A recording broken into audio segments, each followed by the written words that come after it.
Hello, everyone, and welcome to the week ahead.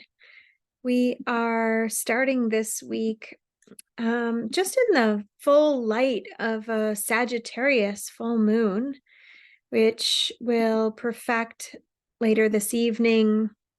This is Saturday, so it's, I think, in the 9 o'clock hours that we get to this full moon in Sag at 13 degrees, Sagittarius, Sun in Gemini at 13 degrees. And, this is a full moon that's ruled by Jupiter. Jupiter recently, entered the sign of Taurus and then moved to conjoin with the North Node and is now in its new phase in its conjunction with the new North Node.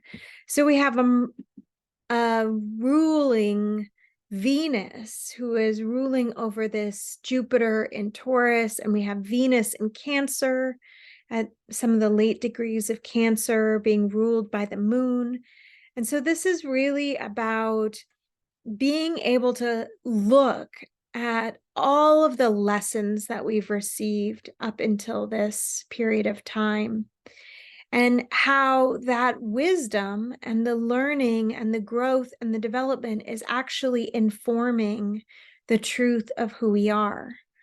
One of the things I've been thinking a lot about is how much time we spend focusing on the past, especially when it comes to ways in which we feel wounded or hurt, or where the past has been really challenging. We can often spend a lot of time and a lot of mental energy repeating, ruminating, and limiting ourselves and our capacities based on what has happened to us in the past, based on the stories that we have about what happened in the past. And this full moon to me says, here we are, here's everything we've learned. What are we going to do with it? What are we going to do now? How are we going to think differently now? How are we going to live our lives differently now? And, in my own life, several people reflected to me the same teaching, but in 3 different ways. So I received some advice from someone who was, really hearing all the desires that I had and really saying to me, here's what I see about that. And then I spoke with my partner and he was, reflecting to me his feelings about something. And he said, and, here's what I think.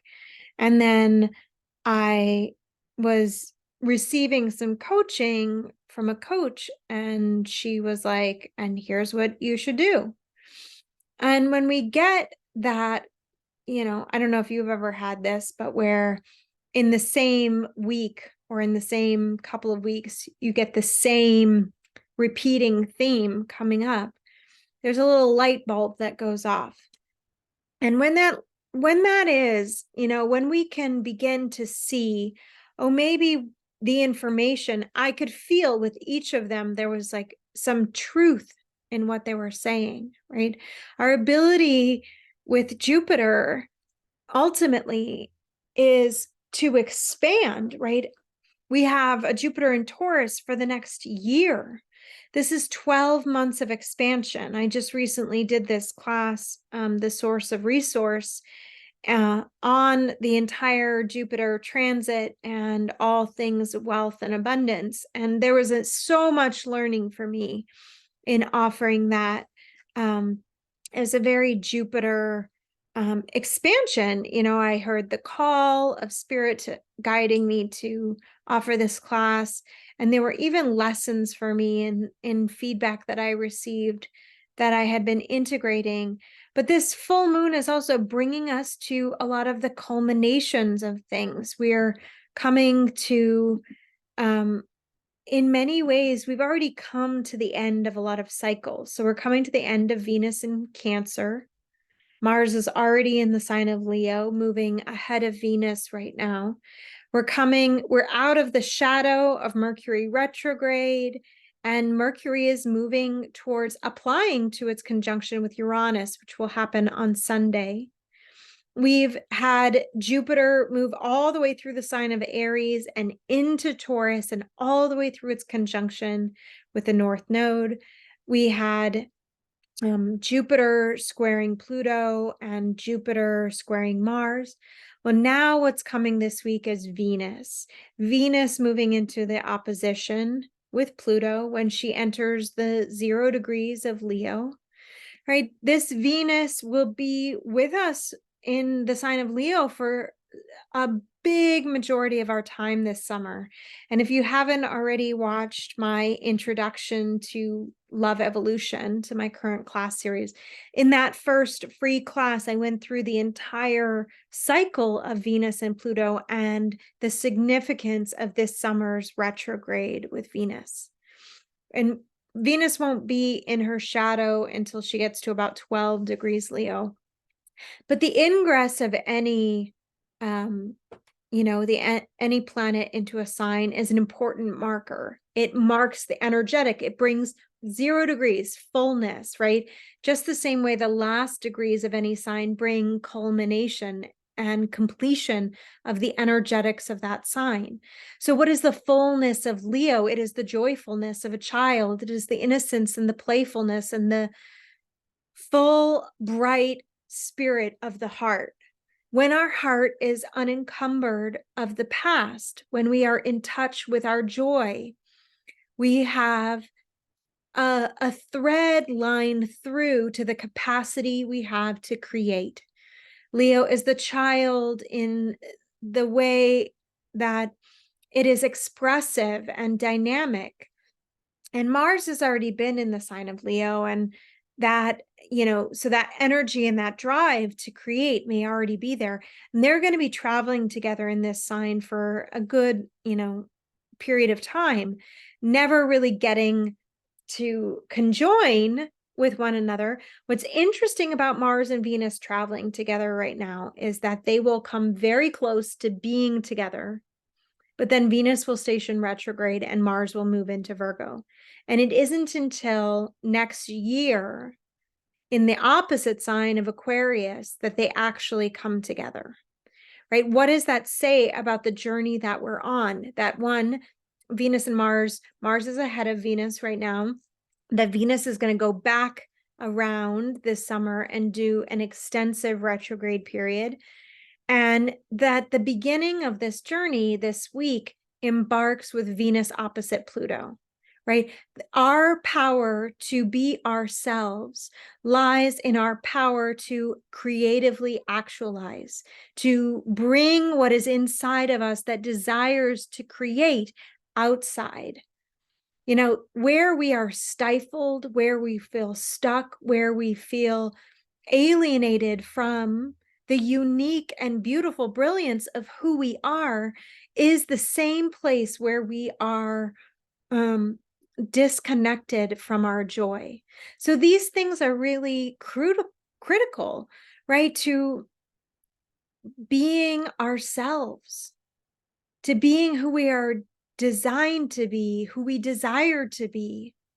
And right now, right, everything is releasing through that South Node in Scorpio. I don't know if you felt it, but man, I felt it it felt like the longest Scorpio moon transit. Maybe it was because it's the first time the moon was moving through Scorpio since the eclipses, clearing out like the bottom of the barrel, any last little remaining things before this full moon, where the reflection of what we see when we continue to look at our past, when we have excuses and reasons and justifications and judgments about why we can't be who we feel ourselves desiring to be, why we can't do what our joy would have us do, why we can't be living the life that we love, right? Whatever's in the way of that, we want to remove. Those are the obstacles. Those are the blocks to love.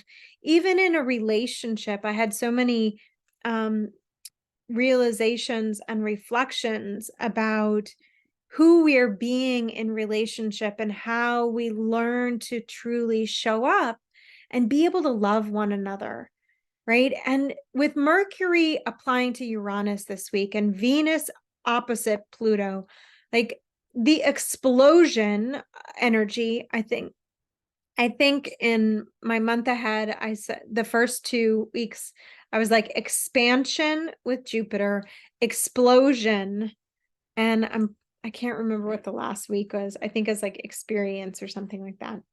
But this explosion of energy wants us to know how to do what we are here to do. And people come to me all the time wanting to know what their life's purpose is. The most essential nature of what our purpose is to love, is to be love, not to get love, not to withhold love, but to be love and to give love.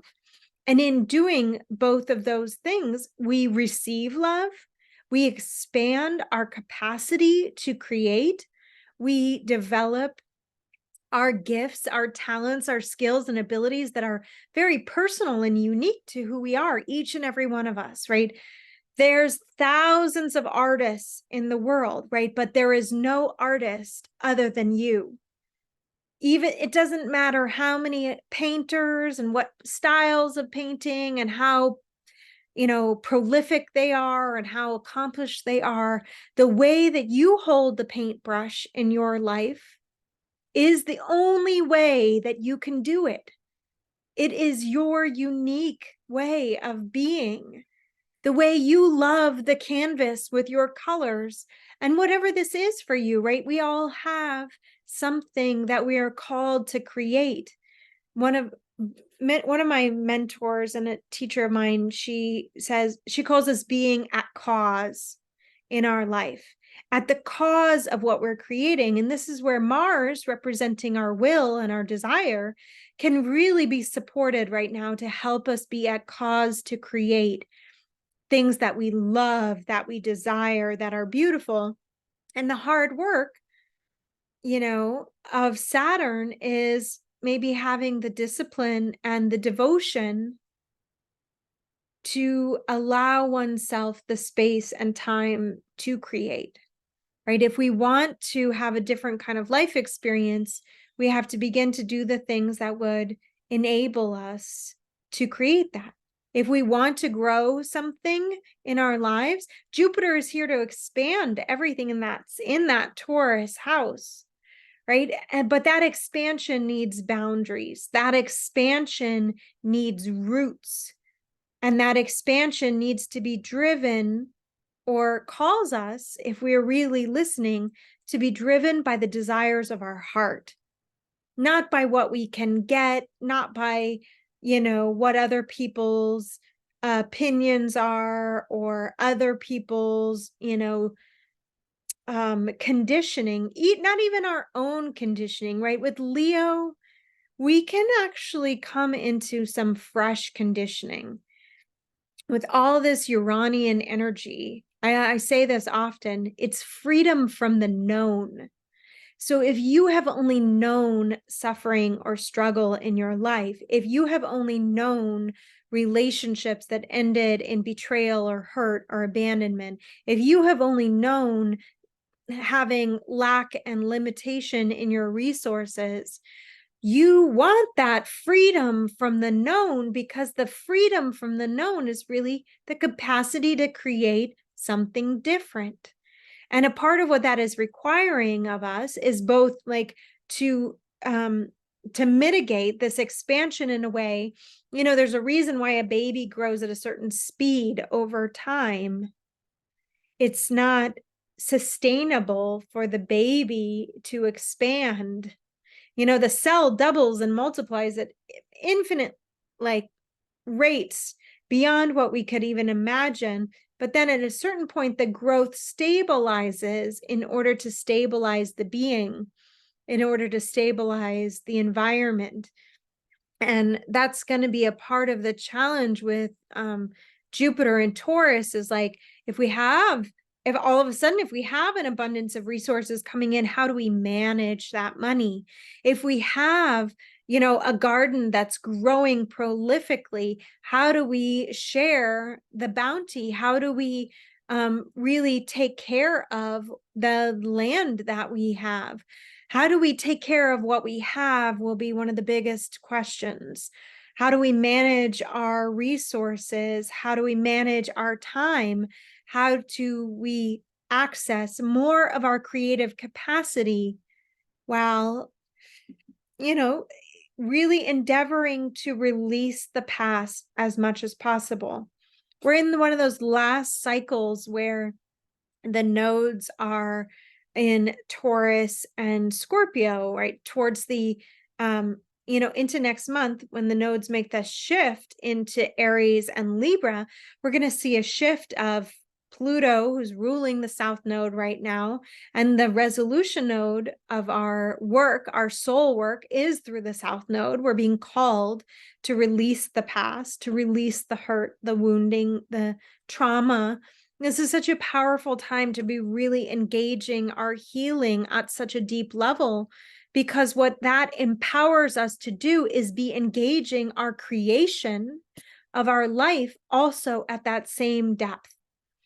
And Venus is ruling the North Node, so she's pointing the direction of where we are going creatively, how we are being called to actualize ourselves in this time.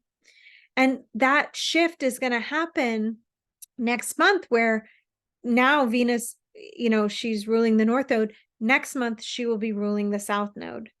So there is going to be a shift in the dynamic energy of what we're working on and how we are working with what is in our life. Well, one of the things I realized this morning in my meditation is that there are 4 things that we can do in this time and place to prepare, maybe 5 things. One is to trust the timing of everything. We see in astrology, we can map the stars and the planets and see exactly the moment things occur, right? There's the moment that Mercury enters Gemini. There's the moment that Venus squares Jupiter, right? That moment in time is fixed and available to us. We never know when the moment is.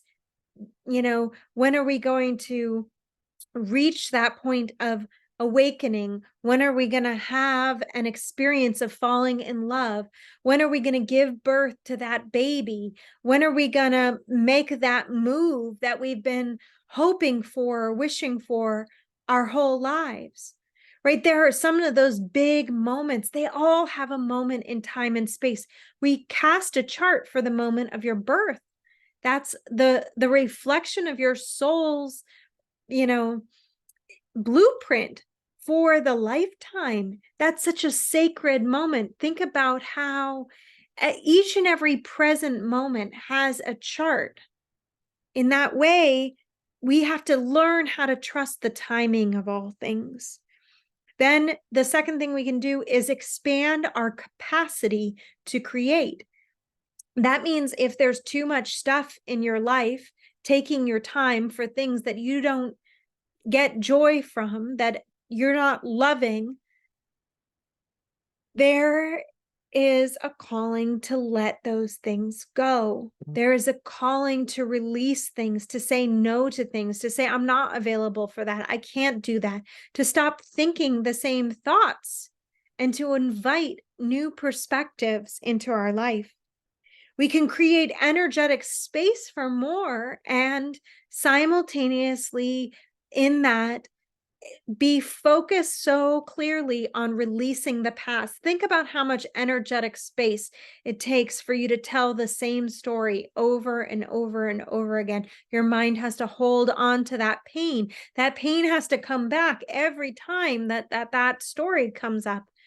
And if there's something that you can do to release that story, to let it go once and for all, This is the time of the moon. This is the time when I would say use the energy, your power to create, to release the woundedness, right? We're going to have moon conjunct Chiron next week on Monday.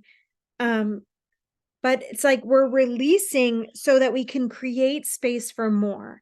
And what we want is more of what we love. What we want is more of what our hearts desire. And then the other thing we can do is come to love and accept what is.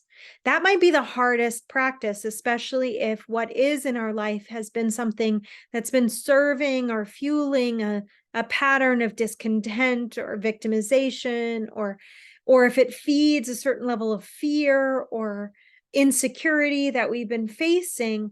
It can be really challenging to love what is. But this is the calling where it's like, okay, if we don't love it, it's not going to leave. If we don't face it, if we don't accept it, right? Loving it might be a really strong stretch. If there's like some big stuff in our life that is really challenging, loving it might be really far off, and accepting it, or even maybe accepting our powerlessness to change it, if this is something really difficult, in recovery from addiction, the first step is acknowledging that there is a problem, that there is something wrong in our life. But if we simply focus on the problem, we'll keep drinking, keep using, keep destroying our lives in whatever way that addiction is placing itself.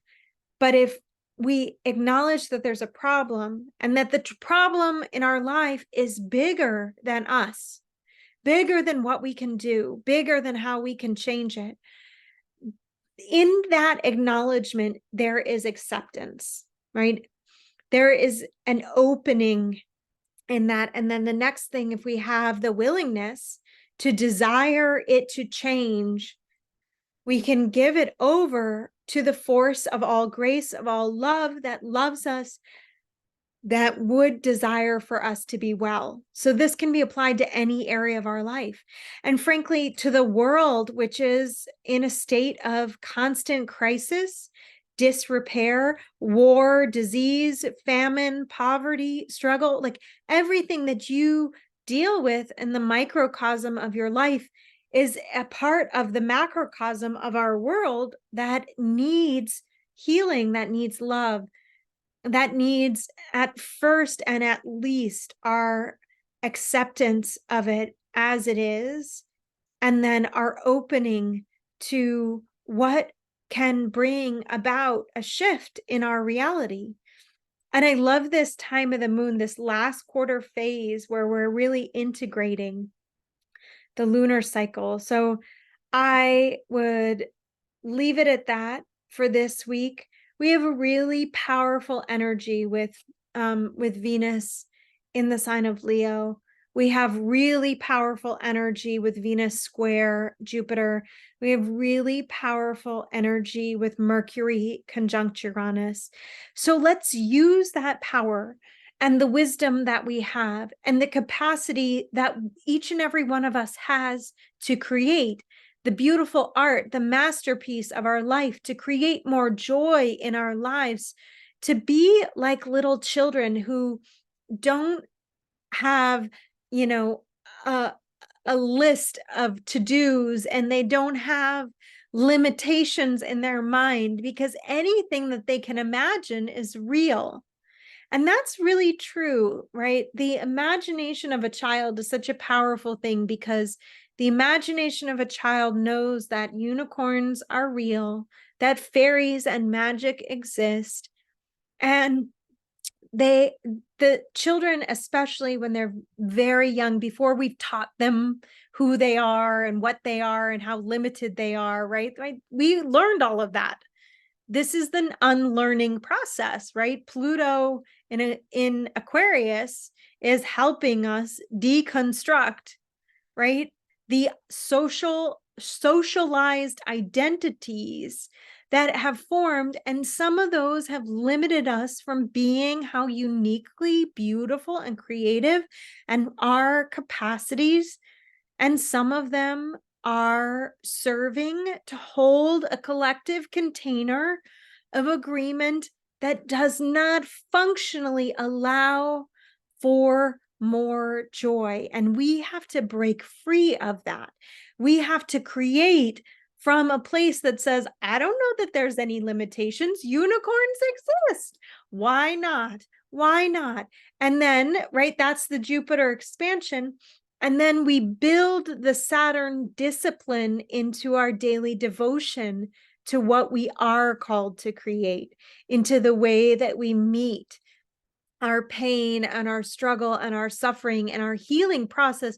Because it's like, just because your attitude changes or your perception of something changes doesn't mean that everything in your life changes overnight. That is the Saturn work, right? We will still have to integrate. I was speaking about this in my women's group the other night, because it's like that there's been something in my heart that I know I have to let go of in order to just even to ever be able to realize it as a part. And it was so reflected so deeply in the feedback that I received this week. But it doesn't make it easy for me to let go of it. So I gave it up to the red thread. I gave it up with the willingness to give it up, right? Not knowing how to integrate the shift in my own frequency, not knowing how long I can sustain letting it go before I find that little part inside of me again that wants to hold on, right? Some of our stories of the past, or even our hurt or our wounds, become very sacred to us. And I'm not totally sure why they become sacred. I often think of, because in my heart, I feel like maybe they're protecting us.